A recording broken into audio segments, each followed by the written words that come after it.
twice, would you wanna be like you? How you gonna reply? Would you wanna be like you?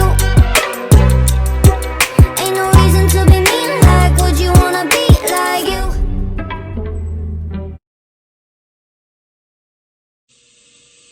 This week, we are going to be talking about this article that I found. It was called Dating as a Millennial, and I'll put the link in the comments for you guys to click on it and follow along. But basically, it talks about 10 things that prove how difficult it is dating as a millennial, like what the mentality is for millennials dating presently. I'm not sure when it was dated, but it's still accurate. It's very accurate, yeah. Based on what it said, it's very accurate. Let's get into it. Dating as a millennial. Number 1, we ghost as a way to end things. I don't necessarily know if that's always a bad thing, though, to be honest. We'll talk about it. So, I feel like if we're dating and if you're not giving me what I need or being what I need, and I feel like I've told you, hey, I need this.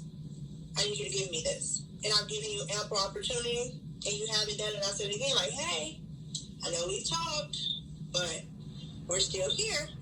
If you're not doing it, you're just not going to get it. So I'm either going to decide if I'm going to put up with what you're doing or if I'm just going to walk away. And I don't feel like once I walk away that I have to give you another explanation because I gave you 2 explanations already of what I wanted, and you weren't giving that to me.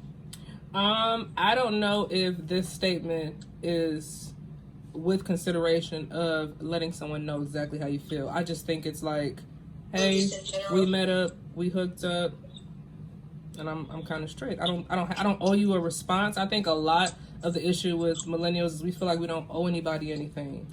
We don't owe anybody communication. It's us against the world. Like, we've been through so many things as millennials. I don't owe you an explanation. Like, I don't have to properly communicate to you. So I'm just going to delete your number or block you. Either way, it's a very odd way of dealing with things, I think. I think men ghost more. You think women do it more? Okay. Maybe women do, because women will see you somewhere at the grocery store. Men will think that we have this connection. She was feeling me. She gave me her number, and she may not respond when she get home. Like, she may have just given you her number so that you won't call her a hoe for not doing it. Yeah, or call her a bitch. Or sometimes I think women ghost more than dudes, but I could be biased. I also think it's dudes' fault that they get ghosted in the way that they do. What do they do that causes them to get ghosted more? Don't want you doing me to death.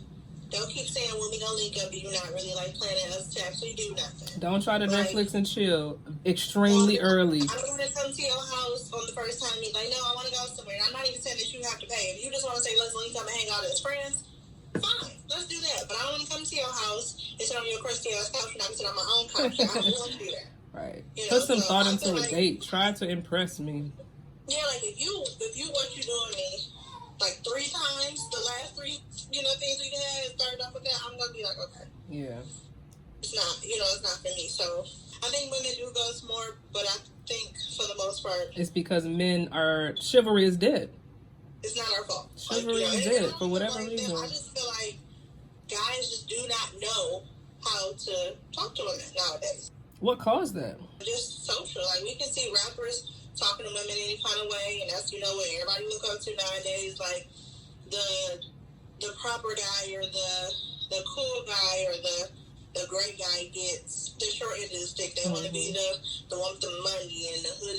They feel like money got power. And they can say whatever they want and do whatever they want. And quite except some women are really falling for it. Some women think it's okay for you to talk to me any kind of way if you're gonna buy me a bag afterwards. Some women think it's okay for you to do and say whatever you want if we're going to take a trip after this. Right. Social media has made it way too easy to approach a woman, i.e. DM, sending her a message on a messenger on Facebook or Snapchat, because men don't have to really be creative when they approach a woman. I think that may have something to do with why the communication in that regard are just the introduction to online dating to me is just the same as if I meet you in a grocery store. But see, I'm talking about the shy. If you're people are a lot ballsier, behind the keyboard. If they see you in a grocery store, they may be too intimidated to come and speak to you. But if they see your picture and they're like, "Oh, she bad," I'm going to shoot my shot, and whatever happens, happens. Whereas in person, I don't know if men are extremely confident like that. Like not all of them, at least. I don't know. I mean, it could just be the type of men I encounter, but I feel like it's the same way. I feel like if I'm in the grocery store and then he has followed me 3 aisles behind, eventually I know he's going to say something to me, and maybe he just working up the nerves to say it, but eventually he does come up to, "Hey, excuse me, miss, how you doing? Good afternoon," or he makes some corny joke that end up being cute. The same way if we were online, I feel like you would say good afternoon, then make some corny joke that of course my lame self don't think is cute. Like, then it's just going to kind of take off from there. I get what you're saying, where they might not have that level of confidence, but to me, that's more so if you going for what you want. If you see something, I'm going to shoot my shot. Like, I don't think anybody is too good for it. I don't Right. think And I'm not even saying it that way. So you know that you have to come correct with certain women, right? There are certain ways that you can approach them. And I just feel like you have to think about it less online. You know what I mean? Like whereas in person, you have to really put effort into to impress her and keep her attention.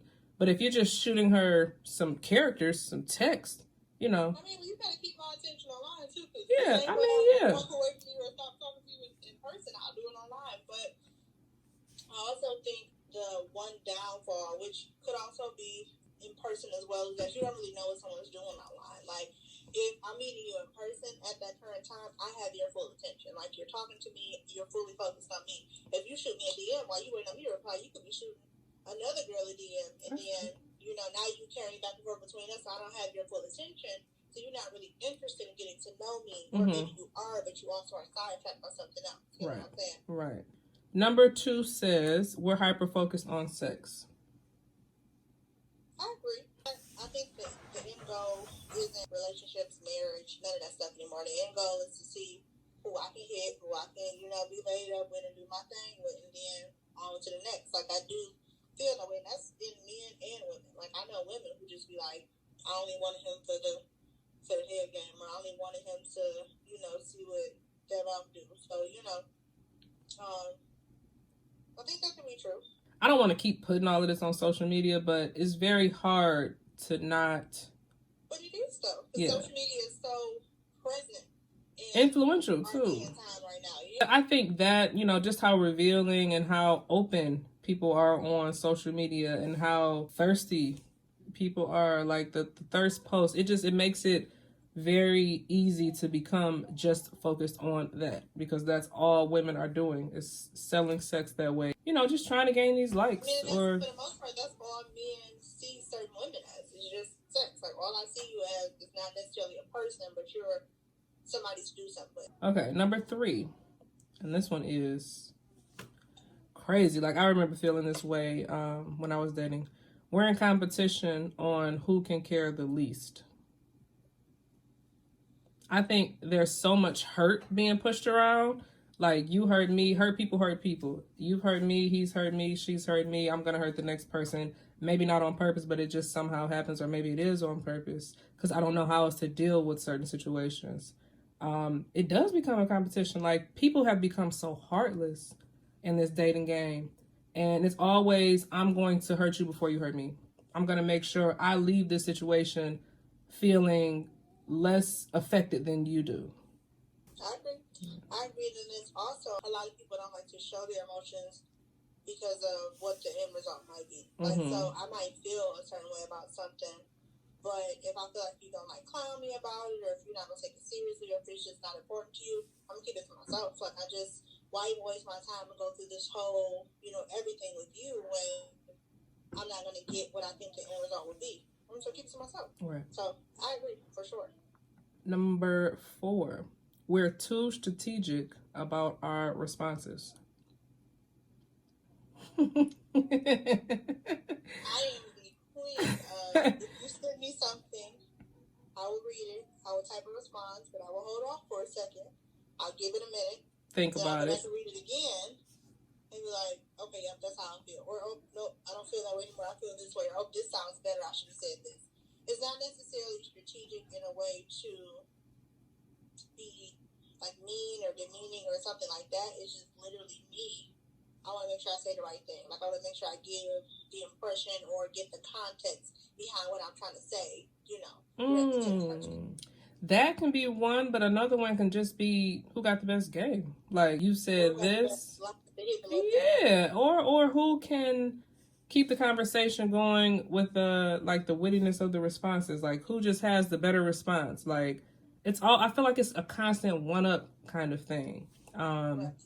Or if there's any point where we're so sensitive too, like offended by things that people say, not even really knowing if they mean anything by it. The tone of messages are different. So there's always strategy in the response just to make sure you're protecting your heart. Like it's keeping that wall up by being strategic in those responses. Yeah. Absolutely. Number 5, we expect a perfection that doesn't exist. I think this is where social media comes into play, because if you meet somebody off of social media and you fall in love with or you have a strong like for their social media personality, they can be totally different person. I know me, I talk all day on social media about every single thing. Like if you look at my page, you want to know if I'm single, in a relationship, who I'm dealing with, who I'm not dealing with. Like I just meet. It just, if I find it funny, if I find it relatable, if I know that one of my friends needs to see it, but it's not something that they would share, I'm going to share. Like, if it's just something like I'm just going to do that. So, I think that comes into play with expectations versus, like, reality or something. Like, when you talk to somebody all day on social media, and then you meet them, and then it's like, ooh, that's not social media Sally that I met, 3 months ago. Like, you aren't the same, but you don't really try to be that same person. Anybody who's speaking online will be like, she do X, Y, Z in person, but you are so different than how you act on social media. Yeah. Because social media is just entertainment. It's just fun. It shouldn't be taken. It should be taken with a grain of salt for most people. What I actually want to say to counter this, other than we expect a perfection that doesn't exist, we aren't willing to put in the work for a perfection that could exist.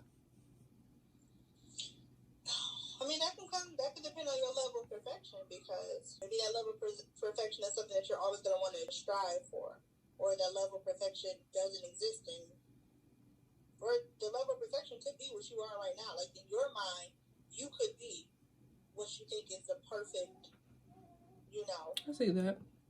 There's never going to be the perfect relationship, but there can be a situation that is perfect for the both of y'all, or ideal for the both of y'all. One where both of you are not just giving or both of you are not just taking. Like it's really a give and receive type of thing. That can really happen. But it takes a special kind of person. You have to really meet somebody where they are. You have to really put the work in. Like that, whatever you... Yeah. And what you think, like you said, what you think perfection is may change once you do that.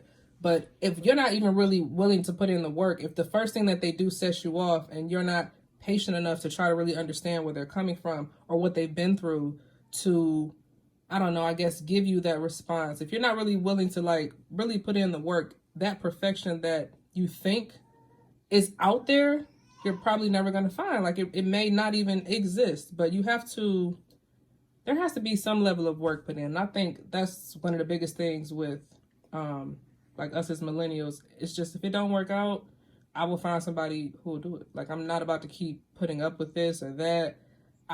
Be patient for what? There's other fish in the sea. Because we have too many options. Like, it's just... Which is number 6. We're overloaded with options, so... It's too many. Like, if Jim don't do what I want him to do, John is already in line, ready to do what Jim was doing, plus more. Like, and then if John not doing it, Jim didn't realize John trying to step in, so now Jim finna step up and really do his thing. Like, we have way too many options. Like, the meaningfulness or the importance of a relationship and the commitment aspect is non-existent right now. Like, people don't care about being in a relationship for real. Like, people care about being seen, being on social media, being important, being popular, going viral. Like, nobody really cares about people. And I think the people who do care are not running into people who also care. Like, there isn't a balance. Like, there is probably more people, like you said, who don't care. They're only interested in fame or going viral or all these other things that have been presented as important in culture versus old school relationships or versus love and commitment and putting in the work. People just give up way too fast. Like, and I think we as millennials give up way too fast. You can even speak to that, not necessarily you, but like, you know how they say millennials are not the type of people to stick around in a company for a very long time. Like, we're always on to the next best thing. I've had a couple jobs or managers who say that, like, you know, oh, these millennials, like, they never stick around. They'll be here for 2 weeks and move on because we have options. Like, we don't have to stick around. Like, we don't have to deal with the bullshit like from y'all. We don't. You know, we understand that, and it could be a fault of our own, or it. I think it's also something that makes us really great because it just shows our confidence, and we always persevere through situations. Yeah, I'm saying it shows our ability to see our options, weigh our options, and not be mistreated. You know what I mean? Like, not deal with stuff. Like, I feel like a lot of people in certain business areas or in certain work relationships aspects or whatever feel like they have nothing else, so they're stuck. In that way, like they've been here for 20 years. Exactly. Like, I've been in this marriage for 20 years. Exactly. I don't like this man don't like me, but it's been 20 years. Right. At this point, what else are we gonna do? Right. And us nowadays are like 20 years, 2 days, 2 hours, 2 hours. I will start over, yes, and they're starting over at 40, at 50. You know, at like it's just different. It's a different time. So I agree. I think you might have said it. The level of commitment is just different. Yeah, we understand our worth. Isn't that crazy? Like, we understand our value, even though sometimes it doesn't seem that way with what we show, like how we present ourselves. We definitely know, like, we don't have to deal with this shit. Like, right. Okay. Number 7 is we become content with being alone. Don't get me wrong, I want to say that to say, like, I am okay with it. I like love relationships, love having that significant other. So eventually I'm going to get back to the, I need my one and only. It has to be just for me. It has to be X, Y, and Z. But I'm so, with me being single, or, you know, for how long I've been single, I've learned so much stuff about myself. I'm gaining such an awareness for what I want and what I don't want. Yeah. I gain like a new self-love. Like, I gain like a new self-esteem, you know, qualities, respect. Like, I just know and love myself so much more. Like, and I felt like this was needed. Like, I needed this time. I would have to agree.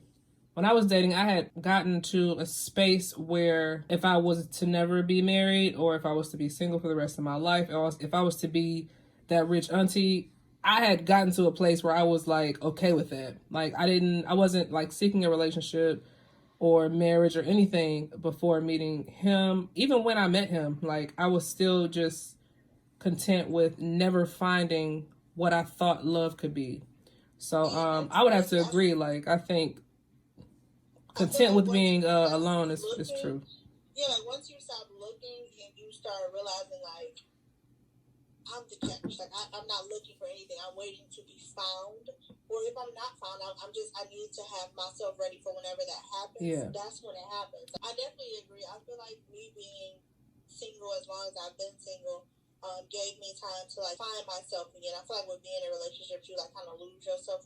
You know, being so invested in the other person, which isn't necessarily a bad thing if they're giving you that same energy. But once that divide happens, you have to find self. You have to find self-love, self-assurance, self-care, self-esteem. Like, you have to get all of that back. Yeah. And that's what this has really done. So I do have a big contentment with being alone. Like, I'm okay with it. Not to say that I won't ever want to, you know, be in a relationship, get married, do whatever. Like, that's going to come when it's ready for me. But You've adapted to being single. Yeah, like, I've had time to just love on myself. Yeah. And I have, like, a whole new appreciation for myself and my value and my worth and just me in general. And I think everybody needs that. Everybody should have that. Yeah. And because you don't intentionally want to lose it, but it gets lost sometimes. Like, you get focused person, wanting to make them great, wanting to build them up, wanting to make sure you lose yourself. You do. Yeah, you know, so you just, to me, it's always nice to have that. And when you have time to focus on just yourself and nobody else, you get that back. I think now that I've had it for so long, even with hopping into a new relationship, or when I do get into a next relationship, it won't be so easily lost. Yeah. You know, like it won't be so easily let go because I'm divulging into that person. Right. And I think you would have a better understanding of yourself and your responses to things and why you're responding, what you need from them, or maybe you just need to check yourself.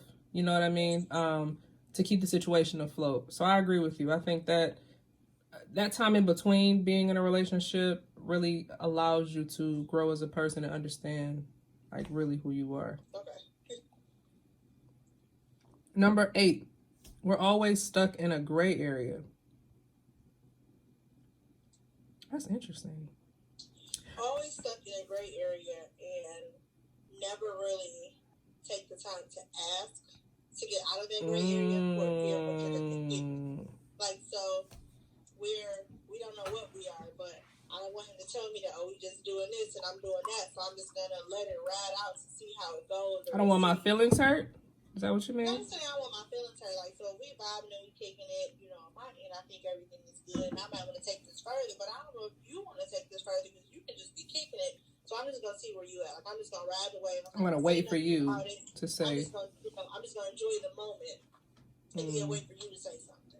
Okay. When I feel like you should just speak up. Like, no, it's your time. Say what you want.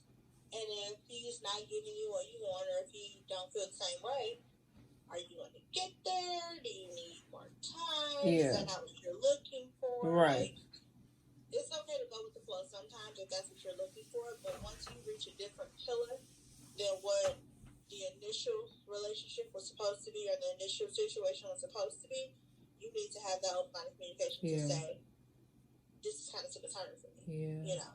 The communication part is just dead. Like, it's crazy. And I think that's what causes the gray area. People are too scared to communicate. They don't want their feelings to be hurt, or they don't want to push that person away and get ghosted or whatever. Right. I've always been very black or white, though. Like, so I can't really relate to being stuck in a gray area. No, I'm not even trying to say that to be like arrogant. I'm a very black or white person. Like, that's with everything. That's with work. That's with friends. Anytime I feel like confusion, either I pull away or I initiate conversation. Like, I don't like not knowing. Like, I don't like not having an understanding about something. But when you pull away, are you ghosting? I think it depends on who you are, but it's possible. If I feel like you are worth the conversation to not, do the ghosting, then I will. But if I just feel like it's not even worth my time to take it there, and you've put me in this space that I don't want to be in, then that's it. It's nothing to talk about. Okay, so number 9 says we don't feel accountable for the pain we inflict on others. Is it that we don't feel it or we don't want to accept it? Like, you may know you hurt somebody, but... That ain't on me. If you took it the way that you took it, that's your fault, not mine. Oh. I'm sorry you took it that way. Versus, I'm sorry for making you feel that way. It could be a good thing and a bad thing sometimes. Like, some people could just be overly emotional and they are overthinkers and they take anything to the highest level. Mm-hmm. I can be that way sometimes. Mm-hmm. And other times I know what my intentions were behind it when I provided it to you. If you received it other than the way that I intended for it to be, I can't be responsible for how you perceive something if I gave you. I know the manner that I gave it to you. Okay. Like, if I know that I said something this way and you just automatically assume the worst when that wasn't what it was, that's not my fault. Like, you can't put that on me. That's something internally that you have to figure out. Why do you automatically assume the worst of something? Wow. That's intense. I think I'm kind of the opposite. Like, I really do my best to not make people feel away by something I say or something I do. So if, like, they tell me that this made them feel like this, I don't have a problem apologizing. Like, I'll try to understand what could have caused it. Like, I'm really analytical when it comes to, like, feelings. Like, I don't want to say, like, I always feel accountable or I always take the blame, but I'll definitely try to like understand for sure. If it's pain involved, or if I've hurt your feelings, like I will try to understand what I did or what I said. Because if that wasn't my intention, I want to understand what did I do wrong. I mean, if y'all have that line of communication where they say, "Hey, you said it this way, and this is the way I took it. I'm not sure if that's how you intended it, but I want to let you know." And then y'all have that direct line of communication. Then that's one thing. But to just try to interpret the way everybody feels about something and then just overly apologize or try to conform to, I'm going to say this in this manner because I don't want to do this, or I'm not sure how they're going to take it, or if I say it this way, I think they're going to do X, Y, and Z. That has got to be exhausting. And that's not something I will put myself through. I don't even mean it that way. I think so. You have to you have to kind of know yourself. Like I know I can be a bitch. Like I know it. So sometimes I think when it comes to, like I said before, when you're like checking yourself, I just like other people's feedback. I like other people's viewpoint because maybe you saw it a way that I didn't see it. Like I really gravitate to perception. I really gravitate to that. So it's not me just overly apologizing and wanting sympathy or trying to make somebody feel great about themselves. It's really trying to understand how I couldn't have saw it that way. Like, what did I miss? Or how you came to that conclusion. Yeah, that's all. Okay. Number 10, so the last one. We're all jaded as hell. Tired, bored, lacking enthusiasm after having too much of something. That's what jaded means. Had too much of something. That's the technical definition of jaded. Okay. So basically, you're just over it. Basically, you had your feel, or you had your limit of whatever that particular thing, person, place, whatever it is, and you're just done with it. That's crazy. Yeah, I think people just get bored with people. They become over it. On to the next. You're not giving me that thrill right now. Somebody else will. That whole being overloaded with options can cause you to become jaded. So I think that speaks to millennials too. It sucks because a lot of good people get hurt or lost in such a mentality. Or overlooked for sure. Definitely overlooked. The concept of jaded definitely is within millennials. I don't know what really caused that. I don't know if it's because we've been through so much. We're just so hardened now, whether it be social media. That's what I mean. Like, why are we so? But it's weird because like sometimes we're tough, badasses or whatever, but then we're also overly sensitive. So it's like, which one are we? Like, are we? Like we are overly sensitive when it comes to other people, other cultures, other races, but we're mean as fuck to each other. Yeah. Like. Yeah. We're very forgiving to other. For doing us wrong, but as like a community, we are mean to each other. We don't support each other. We don't really, do for each other as we would do for somebody else. So we're to blame for what it is that we want to change. Of course. We have to be the ones to change it. Are we going to change it? No. I don't think so. Yeah, I don't think so. We're stuck in our ways, but I do hope that the next, not the generation after us, but the one after that. Right. Changes. Yeah, I think so too. I think the generation after millennials, so not millennials, not the generation after millennials, but that generation that follows will be the reversal that the world needs. I really do. Exactly.